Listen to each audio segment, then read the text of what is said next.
श्री शिवाय नमस्तुभ्यम दोस्तों। आप सभी लोग जानते हैं कि 21 मई 2024 को है बड़ा मंगलवार। और दोस्तों, इसी दिन किया जाने वाला पंडित जी द्वारा बताया गया 2 दीपक बाला वाले उपाय आप लोगों को जरूर करना चाहिए, क्योंकि दोस्तों ये एक ऐसा उपाय है जो कि हर कभी नहीं किया जाता है। देखिए, यह दिन इतना खास होता है, इतना महत्वपूर्ण होता है। देखा गया है कभी कभी बड़े बड़े पूजा पाठ अनुष्ठान से जो मनोकामना पूर्ण नहीं होती है, वह मंगलवार के दिन एक छोटे से उपाय करने से ही आपकी मनोकामना पूर्ण हो जाती है। और बहुत सारे लोगों ने इस उपाय को किया भी है और उनको इस उपाय को करने का फल भी जरूर मिला है। अगर आप लोग भी इस उपाय को मंगलवार के दिन करना चाहते हैं तो आप इस उपाय को पहले अच्छे से समझ लेना, सुन लेना, उसके बाद करना। आपको इस उपाय का फल जरूर मिलेगा। दोस्तों, हम आपको यहां पर बता दें कि यह 2 दीपक बाला वाले यह उपाय पंडित जी ने सीहोर की कथा में ही बताया है। और इस उपाय को करने से आपके घर में चाहे किसी भी प्रकार की दुख और समस्या क्यों ना चल रही हो, आपको उसका कारण भी नहीं पता है कि यह समस्या किस कारण से चल रही है। उसका कुछ भी कारण हो सकता है, जैसे पितृदोष हो सकता है या किसी भी तरह का मंगल दोष भी हो सकता है, और भी बहुत तरह के दोष होते हैं, कुछ भी हो सकता है। पर आपको इस उपाय को करने के लिए अपने दोष को पता लगाने की भी जरूरत नहीं है। आपके घर में किस कारण से इतनी दुख और परेशानी आ रही है, वह भी आपको पता लगाने की जरूरत नहीं है। इस 2 दीपक बाला वाले उपाय को आप लोगों को कर लेना है, क्योंकि इसी एकमात्र उपाय को करने से आपके पूरे घर परिवार में सुख और शांति हो जाएगी। आपके घर में अच्छे अच्छे काम होने लगेंगे। आपकी जो भी मनोकामना होगी वह भी धीरे धीरे करके पूर्ण होना शुरू हो जाएगी। दोस्तों, अब इस उपाय को करना किस समय है ये भी आप लोग जान लीजिए। देखिए, इस 2 दीपक बाला वाले उपाय को करने का जो समय है वो सीधी सी बात है, सुबह का समय है, प्रातःकाल का समय है। वैसे दोस्तों, मंगलवार के पूरे दिन मंदिर खुले रहते हैं, पूरे दिन आप लोग उपायों को भी कर सकते हो। इसमें कोई दिक्कत वाली बात नहीं है, क्योंकि मंगलवार के दिन भगवान शिव जी पूरे दिन अपने मंदिर में बैठे रहते हैं कि कौन भक्त आएगा, कौन हमको प्रसन्न करेगा और हम कब उसकी मनोकामना पूर्ण करेंगे। दोस्तों, इस दिन शिव जी इतना कुछ प्रदान करते हैं जितने की हम कभी कल्पना भी नहीं कर सकते हैं। इसीलिए आप लोगों को इस मौके को तो अपने हाथ से नहीं जाने देना चाहिए। तो अब हम समझते हैं दोस्तों, यह 2 दीपक बाला वाले उपाय को आखिर करना किसको है। पहली मुख्य कोशिश आपकी यही होनी चाहिए कि घर की जो माता बहन होती हैं उनमें से कोई एक यह वाला उपाय करे। मतलब कि अगर माता बहन उपस्थित ना भी हो तो उस स्थान पर फिर घर का कोई बड़ा जो पुरुष हो वह भी इस उपाय को कर सकता है। कोई दिक्कत वाली बात नहीं है। पर घर के सभी सदस्य को इस वाले उपाय को करने की जरूरत नहीं है। घर का कोई एक मुख्य सदस्य भी इस उपाय को करेगा तो इस उपाय को करने का फल उसके पूरे घर परिवार को जरूर मिल जाएगा। अब इस उपाय को करना किस समय है, तो देखिए, सबसे पहले आपको बता दें कि जो लौंग होती है बहुत छोटी सी लौंग होती है ना, लेकिन इसका जो महत्व होता है, इसके जो चमत्कार होते हैं ये बहुत बड़े बड़े होते हैं। हालांकि लौंग जो होती है ये हमारे खाने के स्वाद को बढ़ाती है, हमारी सेहत को उत्तम करती है, लेकिन आपको बता दें लौंग आपके जीवन को भी उत्तम कर सकती है, आपके जीवन को बदल सकती है, आपके भाग्य को चमका सकती है। अगर इसके उपाय आप सही तरीके से कर लेते हैं तो देखिए, बात करेंगे कि लौंग की जो पूजा होती है, लौंग के जो उपाय होते हैं, आप सभी जानते हैं कि ये बहुत जल्दी अपना असर दिखाते हैं, बहुत जल्दी इफेक्टिव होते हैं। दूसरी चीज कि अगर आपको अपने जीवन में कोई भी चीज जल्दी से जल्दी चाहिए कि मुझे अपने जीवन की निर्धनता को जल्दी से जल्दी दूर करना है, मुझे जल्दी से जल्दी धनवान बनना है, पैसे वाला बनना है, मुझे अपने घर में सुख समृद्धि को लेकर आना है, तो विशेषकर आप लौंग के उपाय जरूर किया करें, क्योंकि एक लौंग ना बहुत चमत्कारी होती है। तो बात करेंगे उपाय को करने के लिए आपको क्या क्या करना है। कुछ आपको विशेष नहीं करना है। आपको 2 फूल वाली लौंग लेनी है, जिसमें कि एक भी लौंग खंडित ना हो, टूटी हुई ना हो, ठीक है ना। एक आपको यहाँ पर देसी घी का दीपक तैयार करना है, गोल बाती का। अब आपको क्या करना है, दोनों फूल वाली लौंग अपने हाथ में पकड़नी है, सीधे हाथ में पकड़नी है और अपने घर के मंदिर में आपको बैठ जाना है।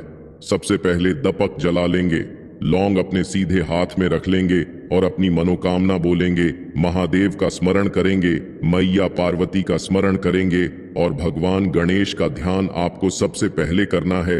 यह चीज आप ध्यान रखें। उसके बाद आपको दोनों लौंग अपने हाथ में रखनी है, अपनी मनोकामना बोलनी है, भगवान गणेश से कहना है, फिर आपको शिव जी से कहना है, फिर माता पार्वती से कहना है, तीनों से अपनी मनोकामना कहनी है और उसके बाद दोनों फूल वाली लौंग को जलते हुए दीपक में हल्के से आपको डाल देना है और हल्के से उस लौंग को जिसे आपने दीपक में डाला है, दोनों लौंग को हल्के से आपको फिंगर से अपनी उंगली से टच करना है और बस मनोकामना बोल देनी है। फिर से आपको इतना उपाय अगर आप मंगलवार के दिन करते हैं, चाहे सुबह को कर लें चाहे शाम को कर लें, आपकी जो भी विश होती है, जो भी मनोकामना होती है, उसे देवों के देव महादेव पूरा कर देते हैं और आपकी मनोकामना में कोई भी अड़चन, कोई भी विघ्न भगवान गणेश नहीं आने देते हैं। इसलिए कहते हैं कि जब भी आप पूजा करो, कोई भी उपाय करो, सबसे पहले आपको ध्यान किसका करना है? भगवान गणेश का। ऐसा कोई भी उपाय आपका नहीं है जो सफल ना हो, ऐसी कोई भी मनोकामना आपकी नहीं है जिसे भगवान गणेश पूरा ना होने दें। तो उनका एक नाम आपने सुना भी होगा, विघ्नहर्ता गणेश है, क्योंकि वह आपके कार्य में आपकी जितनी भी उपाय हैं, पूजा पाठ है, उसमें किसी विघ्न को नहीं आने देते हैं। तो यह उपाय अगर इस तरह से आपने करा तो इसका रिजल्ट आपको इतना अच्छा मिलेगा कि जीवन के जितने भी दुख हैं ना वो दूर हो जाए और घर में आपके मां लक्ष्मी का वास होगा, धन की वृद्धि आपके घर में बढ़ती चली जाएगी। तो बहुत ही विशेष और बहुत ही उत्तम उपाय है। अब बात कर लेंगे जल्दी से दूसरे उपाय की, जो कि आपको विशेषकर मंगलवार के दिन करना है। अब देखिए, बहुत बार क्या होता है कि हमारे घर के दुख बहुत बढ़ जाते हैं।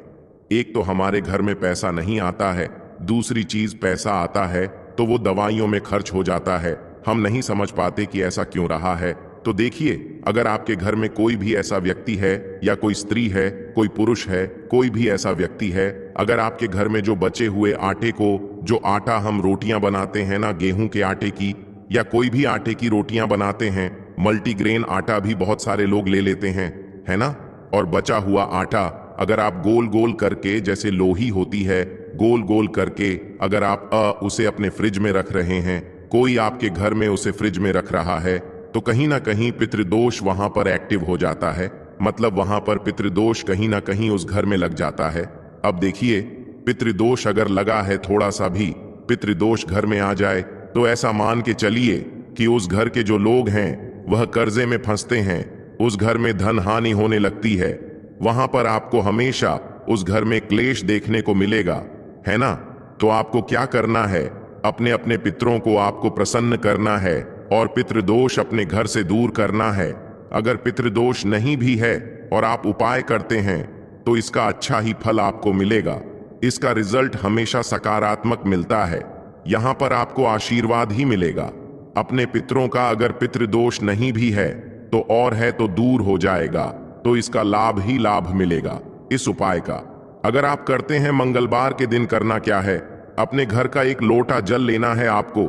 जहां भी आप अपने घर में पीने का पानी रखते हैं, मटके में रखते हैं, किसी आरओ में रखते हैं, बाल्टी में रखते हैं, किसी भी चीज में आप रखते हैं, है ना, किचन में रखते हैं, किचन से बाहर रखते हैं, इस चीज से कोई मतलब नहीं है। एक लोटा जल अपने घर का लेना है और आपको पहुंच जाना है देवा आदिदेव महादेव के मंदिर में। अपने घर का एक लोटा जल आपको महादेव की शिवलिंग पर चढ़ाना है और यहाँ पर आपको महादेव से प्रार्थना करनी है, माता पार्वती का ध्यान करना है और उनसे कहना है कि हमसे जो भी भूल चूक हो गई हो उसके लिए हमें क्षमा करें और हमारे पितृ जो हैं वह हमेशा हमसे प्रसन्न रहे। तो देखिए, जब भी आप अपने घर का जल महादेव की शिवलिंग पर चढ़ाते हैं तो इससे आपके जो पितृ हैं वह हमेशा प्रसन्न रहते हैं और पितृदोष आपके घर से दूर हो जाता है। तो मंगलवार के दिन यह उपाय करें, आपको खुद देखने को मिलेगा कि आपके घर के जो दुख थे, जो कष्ट थे, जो बहुत ज्यादा बढ़ रहे थे, वह बहुत जल्दी दूर होने लगेंगे। विशेषकर अगर आपके कार्य में अड़चन आ रही थी, आपका कोई काम बन नहीं रहा था, तो इस उपाय को आप करें। इसके बाद जो आप काम करेंगे उसमें कोई अड़चन नहीं आएगी, कोई रुकावट नहीं आएगी, क्योंकि बहुत बार पितृदोष के कारण भी हमारे काम नहीं बन पाते हैं। घर में कर्जा बढ़ता चला जाता है, घर में क्लेश बढ़ता चला जाता है। यह बहुत बड़ी पहचान होती है घर में पितृदोष की, है ना। और संतान से रिलेटिव यानी संतान से संबंधित भी बहुत सारे दुख उस घर में होते हैं, जहां पर पितृदोष होता है ना, वहां के घर के बच्चे भी परेशान रहते हैं ज्यादातर, और संतान सुख वहां पर लोगों को आसानी से मिल नहीं पाता है।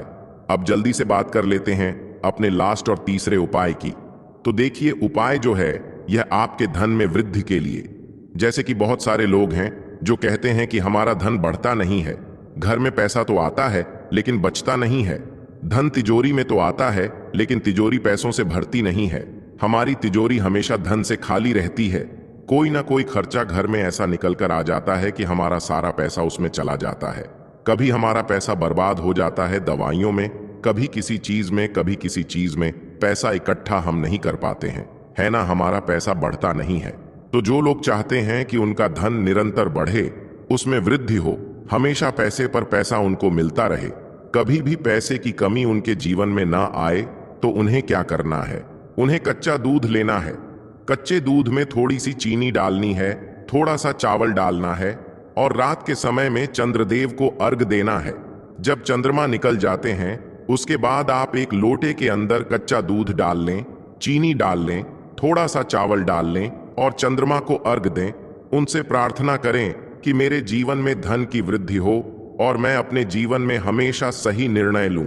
तो जो व्यक्ति अपने घर में हमेशा चंद्रदेव को अर्घ देता है कच्चे दूध से, देखिए, अगर पूरे सप्ताह ना कर पाए तो मंगलवार के दिन कर लें। इससे क्या होगा, आपकी कुंडली में चंद्रमा मजबूत हो जाएगा और आप अपने जीवन में हमेशा सही फैसले लेंगे। कभी भी आप कोई गलत फैसला नहीं लेते हैं, और जब व्यक्ति सही फैसला लेता है तो वह व्यक्ति अपने जीवन में धन को भी प्राप्त करता है, सुख को प्राप्त करता है और हमेशा अपने जीवन में आगे बढ़ता है।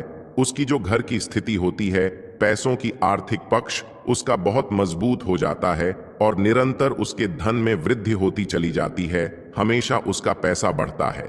अब देखिए, जो चौथा उपाय आपको बता रहे हैं, यह उपाय करने के बाद आप कोई भी उपाय करेंगे ना, आपका वो उपाय पूरी तरह से सफल होगा।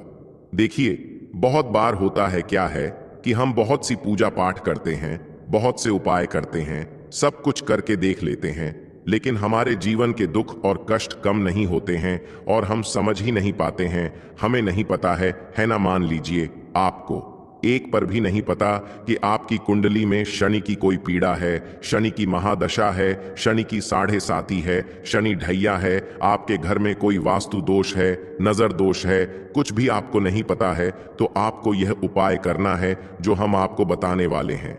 क्योंकि हर प्रकार के जो आपके जीवन में दुख हैं, कष्ट हैं, वो तो दूर होंगे ही। जो भी पीड़ाएं आपको परेशान कर रही हैं, उनसे भी आपको छुटकारा मिल जाएगा। आपको लेना है गंगा जल।